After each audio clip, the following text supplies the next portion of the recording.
Well, hello everyone, Alan McCannon here. Today we're going to talk a little bit about patterns and reading patterns. The other day we showed you how to shoot a pattern for a point of impact.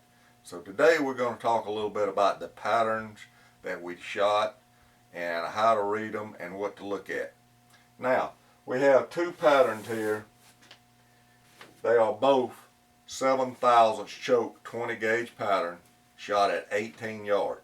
So, if you look, this pattern here is more open than this pattern here. This pattern here has a good bit hotter center than say this pattern here. Now, I like this pattern better because if I get out in the fringe of the pattern a little bit, I'm going to have a little better chance of breaking the target than I would on this one. If I get off, these lines, these circles are 20 inches. An average shot where I break the target is about 18 yards. So I'm working with a 20-inch pattern.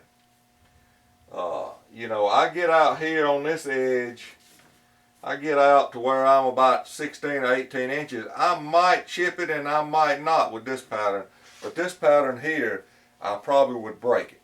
So, that's one way. Now, I know everybody doesn't have a setup like this to look at patterns. One thing you can do is you can take a pattern and you can draw multiple rings around in this pattern, and that will help you if you've got it laying down on a table or something to kind of get a good look at it. This setup here really shows you can get a long ways, you can get back from it, you can see it. So, to give you an idea of what we don't want, here's a pattern here that we shot. It's a little more choke, but as you can see, before I even get it put up here, this pattern here is shooting low and left, and at the biggest part here, it's, I can just about cover it up with my hand. It's about a 10-inch pattern. So, you need to shoot your chokes. You need to shoot them all. You run into a problem, you need to shoot it more than once to make sure you just didn't have a fluke pattern. Try different loads. You'll see that different loads, different powders, different speeds will work different with different chokes and different guns. So you can't just say, well, I'm going to shoot so and so and so and so if you want the best pattern that you can have. Now, here's a pattern here that is a 5 thousandths pattern. Now, like I said, these were all shot at 18 yards. Now this pattern here, you may say, well boy, that's a thin pattern.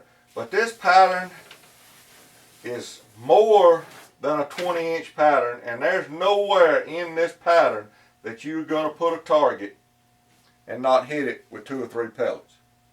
So this is a very good pattern. This is what you're looking for to come up with. This is what you're trying, this is what you're striving for right here.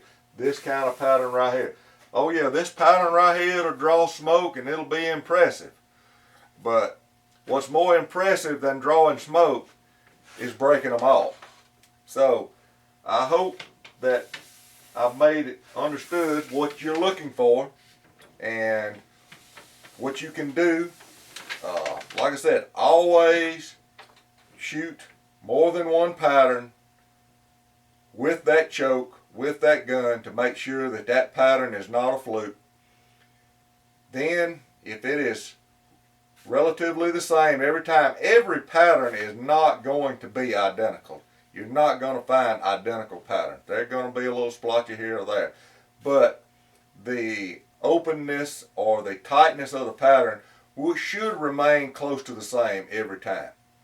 So, Work with your loads, work with your chokes, get out, pattern your gun. It will make a big difference in the end. I hope this helps, and I'm Alan McCannon. Good day.